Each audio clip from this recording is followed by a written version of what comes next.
Hi, I'm Emily, and I'm an INFP. So what does that mean? The I means that I'm really glad that I'm talking to a camera and not a room full of people that I don't know right now. The N means that my preliminary outline for this entire video was about 3 sentences long, and I didn't follow most of it because I kept adding things, because that would be so cool, right? The F means that I put all my effort into making this video full of human interest, emotion, and relevance to your personal life, because that's what makes me want to learn about things. And the P means that I had to clean my apartment a lot before I could even think about filming this video here, because its usual state is somewhere between organized chaos and a disaster zone. INFP, that's me. But who are you? But let's take it all back for a moment. This video is about MBTI. You've surely seen things about MBTI on Facebook or in one of those BuzzFeed lists disguised as articles. You know it's something about personalities, but what does it all mean? And what does MBTI even stand for anyway? Ooh, I can answer that one. Well, MBTI stands for Myers-Briggs Type Indicator. Who are Myers and Briggs? Well, they were a mother-daughter dynamic duo, early 20th century Wonder Women of psychological theory. Catherine Briggs and her daughter Isabel Briggs Myers developed the MBTI theory and its MBTI instrument to assess personality types in the 1940s.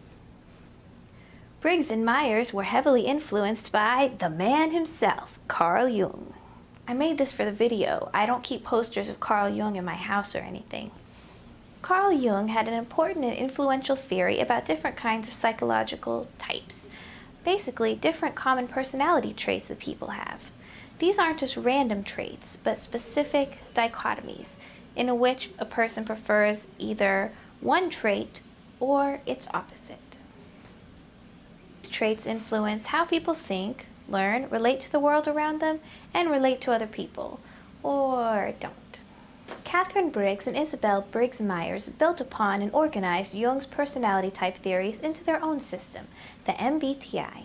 Now, in present day, the MBTI test and personality types are not just used to pass time on the internet, but are often used in professional development or in schools to help people understand more about their own social interaction styles, learning styles, and how they see the world around them. The MBTI is also used in career counseling to help people determine which career path is most suited to them. I actually didn't really consider my MBTI type before I started grad school, so let's hope my personality type is well suited to my future as an occupational therapist. OT, be all you can be. A recent application of the MBTI that is relevant to me as an occupational therapy student and to anyone else training to become a healthcare professional is John Pelley's book, SuccessTypes in Medical Education. His book explains how various MBTI personality types can succeed in medical school by 1. Understanding their own MBTI type. 2. Using their natural personality tendencies to their advantage as they study. And 3. Developing abilities that some particular MBTI types have naturally that lead to more success in medical education. Kind of life hacks or cheat codes for getting the most bang for your buck when you're studying. Back to the basics, what are those 4 preferences or dichotomies of MBTI? As you may have noticed, each MBTI type has 4 letters representing 4 traits, basically 4 slots that can be filled with one of 2 letters, making a total of 16 different possible types. Gosh, there's too much math in this part of the video.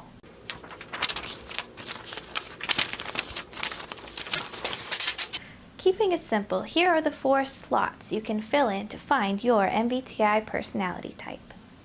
First, I for introversion or E for extroversion. Second, S for sensing or N for intuition, because I was already taken. Third, F for feeling or T for thinking. And finally, P for perceiving or J for judging. Now, some of these words may sound familiar, but what do they mean exactly? And how can you tell which trait really represents you? Well, technically, the only way to really tell is to take the MBTI official instrument. It's very official. It costs money to buy it or take it, and it has certifications that you need to have to administer it. But if you can't do that, there are some free but less official and less accurate MBTI tests online too. But to start with, here are a few questions you can ask yourself right now that will give you at least some idea as to your MBTI type. First dichotomy of MBTI is introversion versus extroversion. John Pelley suggests that to figure out if you are an introvert or an extrovert, you should ask yourself, where does your energy come from? When you are stressed out, miserable, tired, and ready to recharge and help yourself feel better after a long and horrible week, do you prefer to spend time alone or to spend time with other people? And no, animals don't count as people. And if you ask that, congratulations, you're probably an introvert. Welcome to the club. If you are energized by spending time alone or with non-humans, you are an introvert. And if you're energized by spending time with other people, you're an extrovert. This distinction is familiar to the general public by now, and there are way too many articles and lists on the internet about it. Your introversion or extroversion preference provides the first letter of your MBTI personality type, I or E. The second dichotomy is sensing versus intuition. This one is a little bit harder to explain. John Pelley says that this is all about how you take in information. One of his examples is how you would go about reading and studying a book chapter for school. That one's really familiar to me by now. Do you start at the beginning of the chapter and carefully read through it in order, taking notes about every section, memorizing every term? Or do you get a good look at the whole chapter first, stopping to read the parts that look the most interesting to you, maybe skipping the parts that look kind of boring, and then tying it all together to something else that it reminds you of that you read in a different book one time? If you go straight through in order, you're probably a sensing type. Sensing type people focus on the here and now, and they're excellent at being observant about what's going on around them.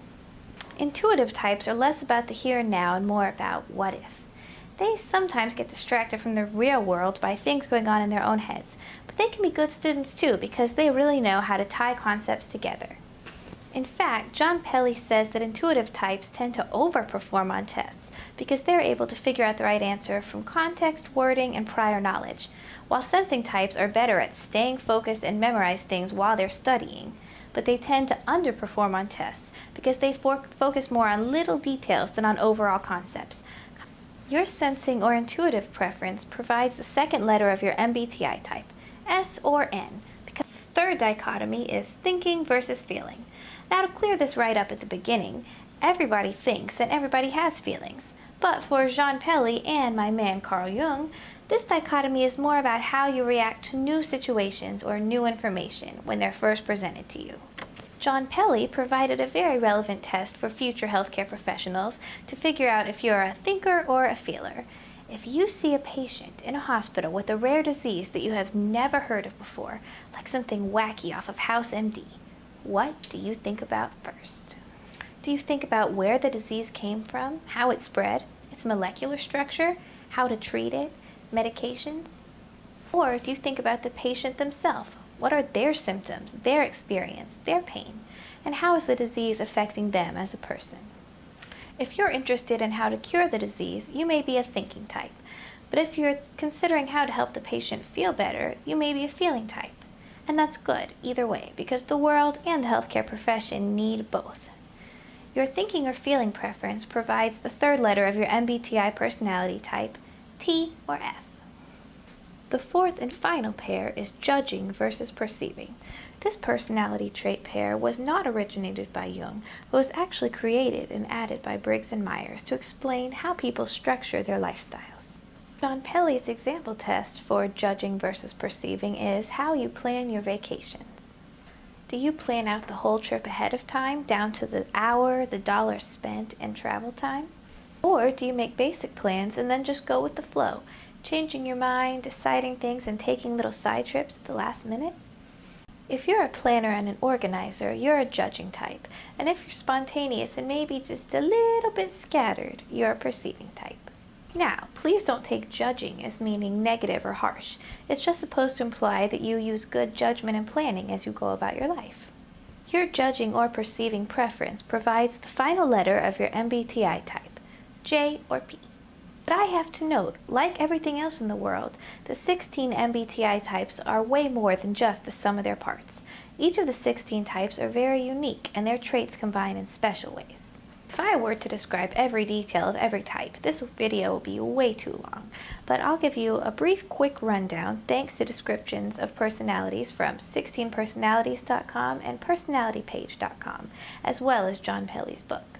Let's go through this alphabetically, shall we? Extroverts first. ENFJ, called the protagonist or the giver, charismatic, altruistic, and passionate. ENFP, called the campaigner or the inspirer, charming, energetic, and a free spirit. ENTJ, called the commander or the leader, confident, logical, and driven. ENTP, called the debater or the lawyer, witty, articulate, and independent.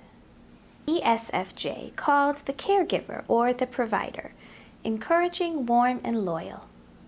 ESFP, called the entertainer or the performer, enthusiastic, spontaneous, and funny.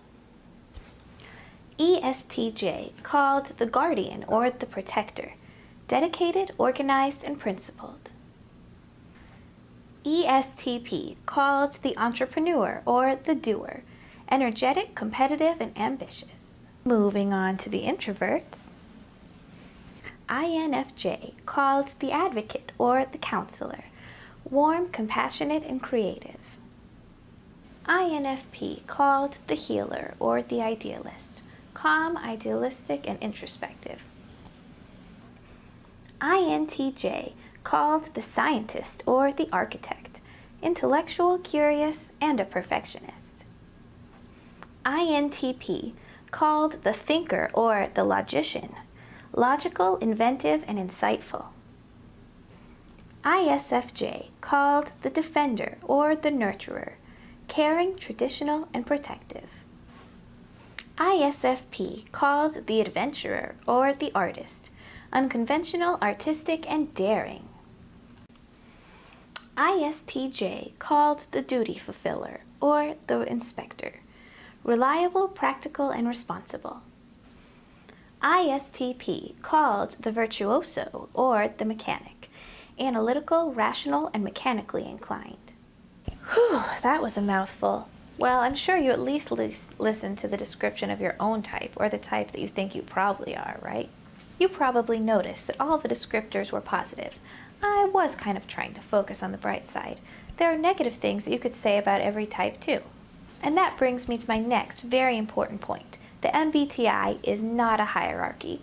There's no good type, bad type. There's not even a good type, better type. Every type has their own unique weaknesses and strengths, and that's the point. Understanding yourself better is the point. And if, like me, you are currently a student, especially a healthcare professional student, there are things about your type that can help or hinder your success in school. One of the things that John Pelley focuses on in SuccessTypes in medicine is the fact that having intuitive skills will help you learn well and score better on tests.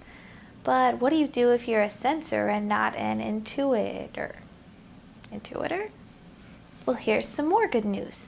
Every type can develop some of the skills of opposite types. Your type doesn't mean you can only do one kind of thinking. It's just what you prefer or what comes most easily to you. With practice, you can learn new ways to think, process, and learn. To practice and build those important intuitive skills, here are some of John Pelley's recommendations from his book, SuccessTypes in Medicine. Number 1. Learn to analyze test questions. When you see a question on a test, don't just think, what did I memorize from that one page of the book last night? First, figure out the central topic of the question. What is it asking? Rephrase the question in your own words in a different way. When you look at all the multiple choice possibilities in a multiple choice question, figure out what could make each one right or make each one wrong, the reason why. In advanced healthcare courses, you can't just memorize the answers, you have to build them. 2. When you learn something new, tie it in to something that you already know. Think of it as building a strong base for your knowledge. 3. Compare and contrast things while you're learning. Figure out what makes concepts you're studying the same and different. Number 4, and this one's scary for introverts, join a study group. If you study with people who are different MBTI types than you, you'll learn from talking to them and seeing how they think. It will help expand your mind and improve your grades. Moving beyond expanding your intuitive skills, there's one study tool that John Pelley recommends for every MBTI type: concept mapping. Think back. When you were in grade school, did you ever draw a story web for characters, plot, and setting when you were first learning to read for comprehension? That's basically what concept mapping is, but it's infinitely adaptable, and you can do it on your computer now. I use the program Xmind to make my concept maps. It's available in a free and paid version with lots of features and a lot of different ways to make your map completely unique for your type. John Pelley says that concept mapping works for every possible trait of every MBTI type. Concept mapping is something you can do alone to study, but it's also a great way to present information to your study group or even your classmates for a formal presentation. It's a map of your brain. Being useful for solo study or group study makes concept mapping perfect for introverts or extroverts. Concept mapping also helps build intuitive and sensing skills. The nature of creating an interconnected web of learning is very intuitive and comes naturally to intuitive thinkers. But if you leave a bunch of stuff out of your concept map because you didn't actually read through all of the chapters that you needed to learn, that's not much good, is it?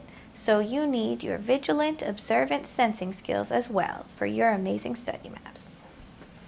In short, just as there's no good or bad MBTI type, there's no right or wrong way to make a concept map.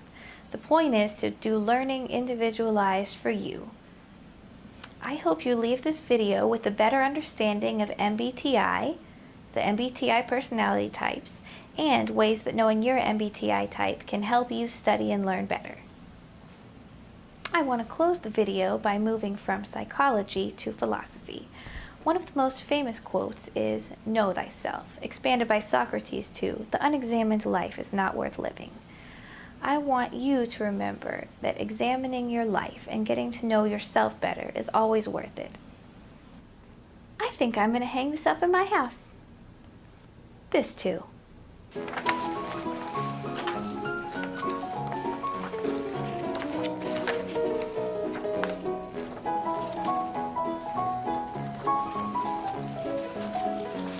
What the heck? Hashtag Man Crush Monday.